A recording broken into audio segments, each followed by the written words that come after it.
Good morning, good morning, good morning. My name is Sean Dex and I'm back to you with another Bitcoin USD analysis video.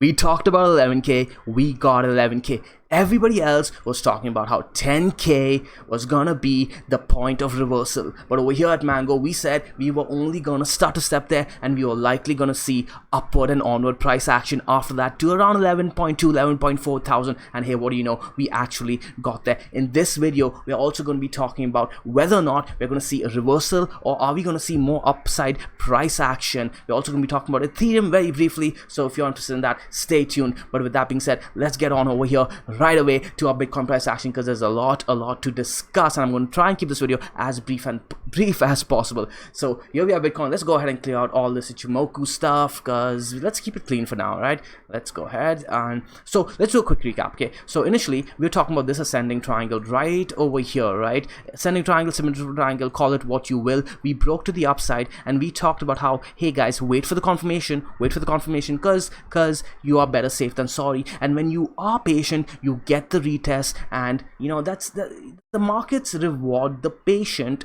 traders. Okay, in the long run you will get rewarded. You got the perfect retest. In fact, you were even allowed, you were given an opportunity to buy inside the triangle and you got upward and onward price action. Now we did start a step at 10,000. Everybody thought that 10,000 was going to be our point of reversal, right? But no, it wasn't. It's only a psychological level that the market movers use these levels, right, to draw in more liquidity from the retail traders, because 10,000 didn't really have any historical price relevance. If we go down to our daily chart, right, come on, trading view, load. Okay, there we go. We go on to let's put on the weekly just to make it simpler.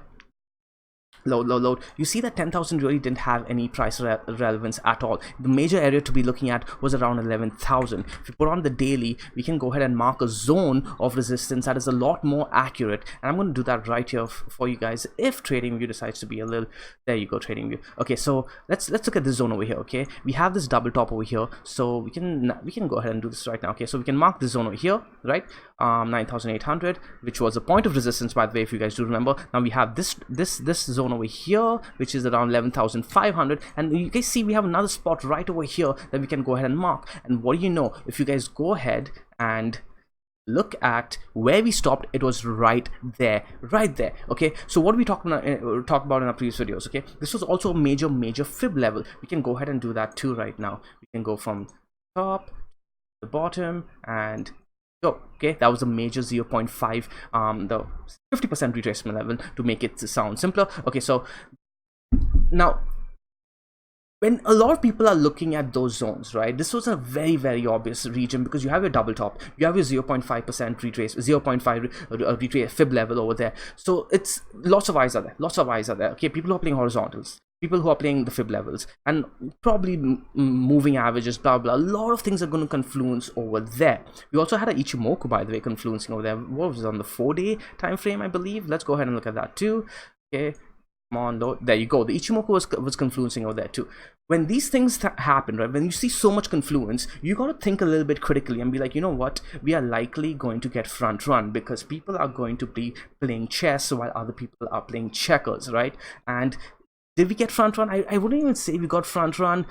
What happened was people picked the other horizontal, the second horizontal, rather than the first horizontal. If you're playing the horizontals, if you're playing the Ichimoku, it did get front run. If you're playing the fib levels, I wouldn't say front run because you'd rather play a zone in the fib levels and not really that horizontal. So yeah, we did stop over there. But now the question is, are we going to keep going or are we going to have a pullback? Okay, the pullback that everybody's talking about. Okay, before we talk about that though, I do want to draw your attention to something else. Remember what we talked about in the previous video as to whether or not we are going to see a pullback or not. And over here at Mango, we don't have any definitive statements. What we do is we're like, if this happens then that, if that happens then this. Okay, yeah, that's not very helpful to a lot of people. Everybody wants conclusive answers, like technical analysis is some oracle predicting bullshit, but it's not like that, guys. It's not like that. We play the probability, and we talked about how if Bitcoin, let's go ahead and clear all of this, clear all of this too. And where did I draw that? Was it on this chart or was it on Coinbase? Let me go ahead and pull that up for you guys. Okay, yeah, there you go. Do you guys see this rising wedge that we drew over here, right? Do you guys see that over here? Okay, we have this upper trend line and the lower trend line. We kept this on the charts even though this happened all the way in the 8K to the 9K region. We did not remove these trend lines because these tend to get respected even after they are violated, and people remove them because they're like, oh, okay, this is washed out now, there's no reason to keep them. But no guys, look at that, we respected it on our first retest of the 9.3K region. That's where we got rejected. Okay, and then after we broke out of the ascending triangle, we came and got rejected there again. That's where we stopped. And what did we say? We said if we close anywhere near this region, okay, anywhere near this region and even inside that wedge, we are likely to see continuation to the upside. Okay, and what do you know? We actually closed right above that before the daily close, and boom, you had your price action onward and upward from there. So what does that tell us? That tells us that we are in sync with what the market movers are doing or what the market is doing. So that kind of confidence you play on to the next leg up and the next leg up and the next leg up, and that's how we can tell ourselves, okay, if we are in sync, what are we expecting price action to do based on our understanding of how market action is unfolding, right? So what am I seeing over here now? I know usually I don't play the lower time frames. You guys know how we started playing this market. We started on the goddamn monthly, man. 3,600 to 3,800. We were watching the monthly and we were pointing at around the 11,000 to 13,000 region. Now we are here. Now we're here and we're looking at the low time frames because price is unfolding that fast. Price action has been crazy recently. So let's go ahead and talk about what we're seeing over here. So now we're seeing the leg up, okay, and now the question is this distribution over here or is this accumulation? That's the big question. You could call this a descending triangle of the 4-hour, and I wouldn't be able to disagree with you over there. We do have this trend line towards the downside that is showing lower highs, and we have a flat line over here. So we could very well break to the downside. But then when I look at this candle over here, when we got a sell-off yesterday, the buyback was so instantaneous. I was like, okay, that is bullish. And look at all these wicks over here too, guys. It just seems like all the liquidity that is being provided at these levels is being bought back. Could this be accumulation as well? That's hard to say because look at this zone over here too, guys. Remember, the same thing was happening. People were getting scared out of their positions and they were like, okay, this is it. We're going to come down. We're going to break down to the downside, and I want to secure my profits, and I'm going to get out of position. And what happens? We just go onward and upward, and to secure a little bit of profits over here, right? And so waiting for confirmation, people got out way too early and they lost all of this. What am I trying to say with that? I'm saying wait for confirmation. We have an obvious zone over here, okay? We have this upper line over here at 10,886, and we have the lower zone over here at around 10,656. If this gets violated, then okay, maybe we are likely to come down lower. Okay, so if we break to the downside, what am I expecting? Let's go ahead and turn on our EMAs, and you will see that I think the 10 SMA should have come up here by now, right? It's moving so goddamn aggressively to the upside. Come on, TradingView, come on, load. Turn off my speaker. There you go. Okay, there you go. As you guys can see, the 10 SMA over here is actually now moved aggressively to where price action is. And the first time we already got rejected off it once on that major sell-off, then we got rejected off it again, and now it looks like it's holding price action up. If this gets violated, if we close a 4-hour candle underneath it, then I will be like, okay, you know what, the next level is around 10,200. If 10,200 gets violated, I'm looking way low. I'm looking at around 9,200ish to around 8,600, maybe even 8,400. But let's wait for 9,200. I'm not looking at the green line over here, guys. I'm looking at 9,200. Okay, so somewhere around here I would be expecting a bouncy zone. But that's for now. That's if we break today. So first, okay, these things need to happen one step at a time. First, we need to violate 10,652. After that, we need to violate 10,200. Then we need to go and see what happens at 9,200. Until then, it's a little bit too premature to talk about anything else. Okay, we'll see how price action unfolds. Even over here, guys, look at that. The 10 SMA is still holding price action up. One could argue that this is bullish. If we close a 4-hour candle, okay, above 10,762, let's say 10,800 to be to just round it off, this is no longer descending triangle. Okay, this is no longer descending triangle, and I would look to see this unfold into an ascending triangle similar to what happened over here in this zone over here. And then the question is, are we going to break 11,400, 11,300? I wouldn't say that just yet, because the measured move for this ascending triangle, this potential ascending triangle, is around 11,300, 11,400. So It's too early to say that. It depends on how momentum unfolds, and it's too early to even call that.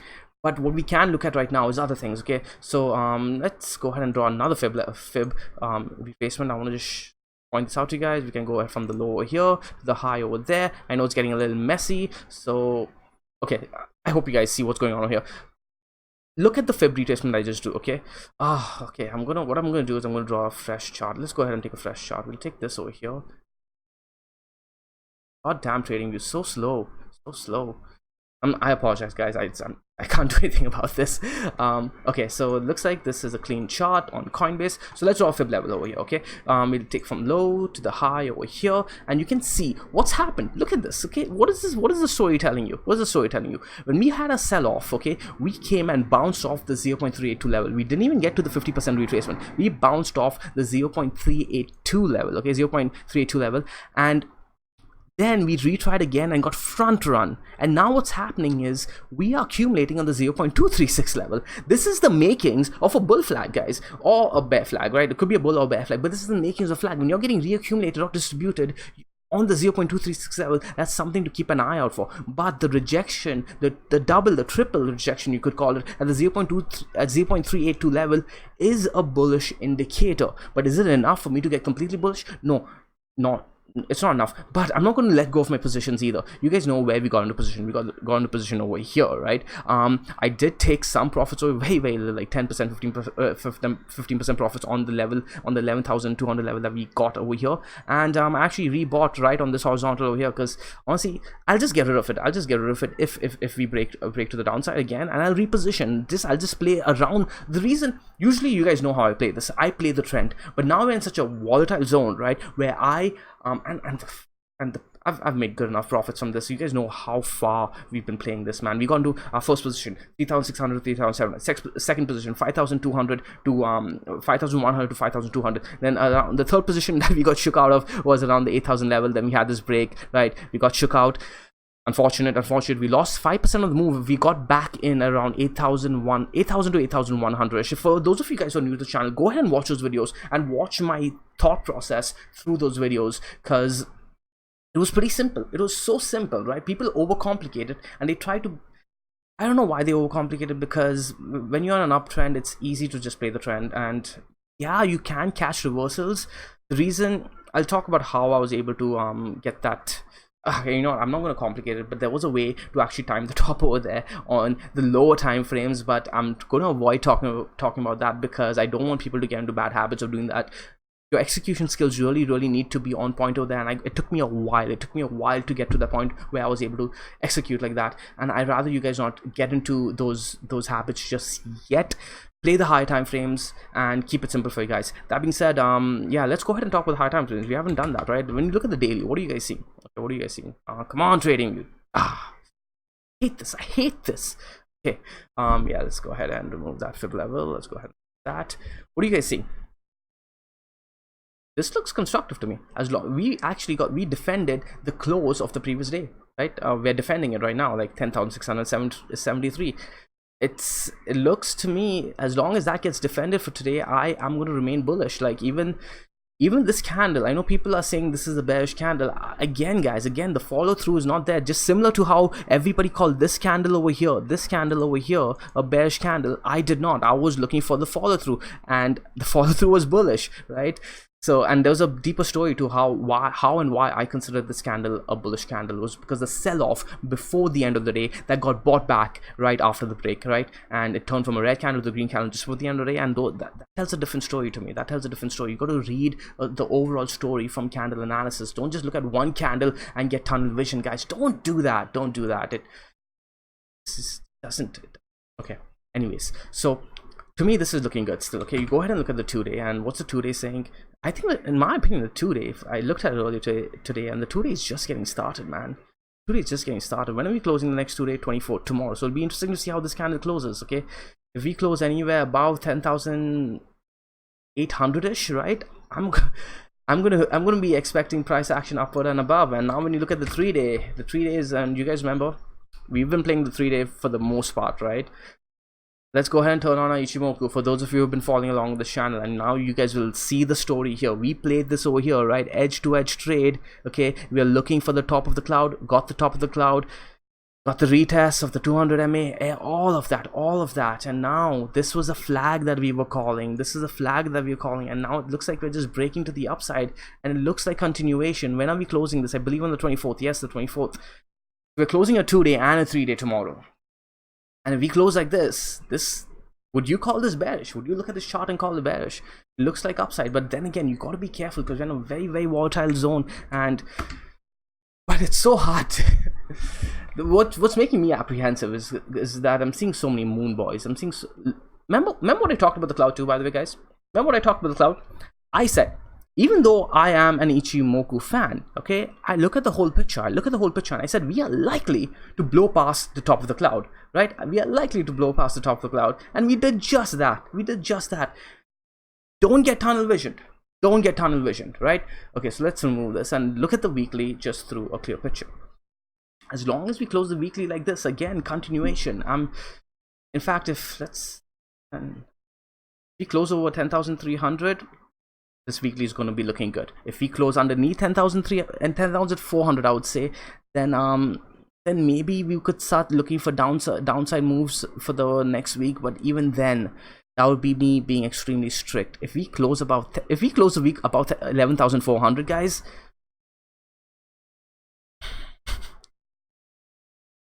Yeah, if we close this week about 11,400, and that's today, right? We're closing the week today, yeah. If we close today about 11,400, I don't think we're stopping at 1,600. I wouldn't say that. I wouldn't say we're stopping at 1,300 either. I would have no opinion after that. I would not know. I would leave all doors open. That's my opinion. You got to know when to not have an opinion, and that's when I would not have an opinion. I would have to wait to see how things unfold to have an opinion. But I think we would see. I wouldn't even leave 20k out of the picture at that point. Seriously, 19,464 to be exact, right? 19,464. So that's on the table right now. That is actually on the table right now. Think about that, okay? Somebody on the Mango Telegram asked me, what happens if we close over 10,800 or 11,000? So let me answer the. Let me just address this point, because one of my role models says that every now and then the unexpected will happen, crazy will happen, and you got to be positioned for that. You want to be on the right side of that, because the profits can be crazy. Because I don't say I want to call because it sounds so pretentious, but when I was saying 3,600 to 13,000, everybody said I was crazy, right? Everybody was saying I was crazy. I said it could happen very, very fast, because to me, this was the capitulation event. The 6,000 event to 3,000-ish, that was the capitulation. Look at the volume, right? Because the pros were saying there's no volume. We are looking for volume on the break of the 3,000. We're looking for volume on the break of the 3,000. But why can't we say that this was the capitulation event, the 6,000 level to the 3,000 level? Why not? Why get tunnel vision on the daily? To me, that was it, and this was the bounce. This was the huge bounce. Now the question is, how far are we going to bounce, right? When you look at the monthly, guys, look at the monthly. It tells you the picture that this thing is just getting started. This is the starting of the bull market, okay?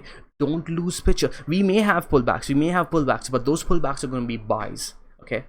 Don't get scared. Don't lose picture of the bigger. Don't lose sight of the bigger picture. And we talked about big numbers before. We talked about 150,000, 300,000, 1 million? 1 million per Bitcoin? I know people are saying, calling 1 million. The question is, do I believe in those numbers? Well. That will have to be a conversation between you and I over private message. I don't wanna have any of that moon boy stuff on Mango.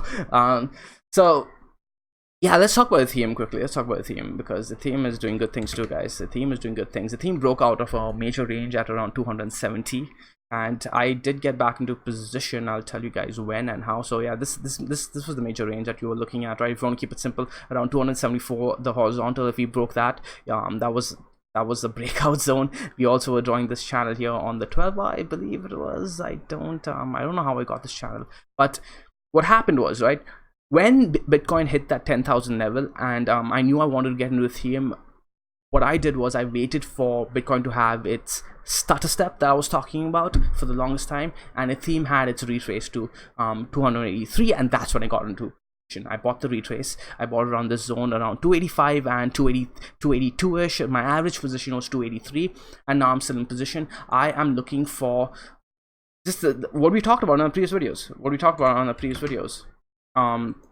Let's go ahead and pull up our Ichimoku. It's around, I think, 370 to 390. That's my zone. Man, trading was being so annoying today. There you go.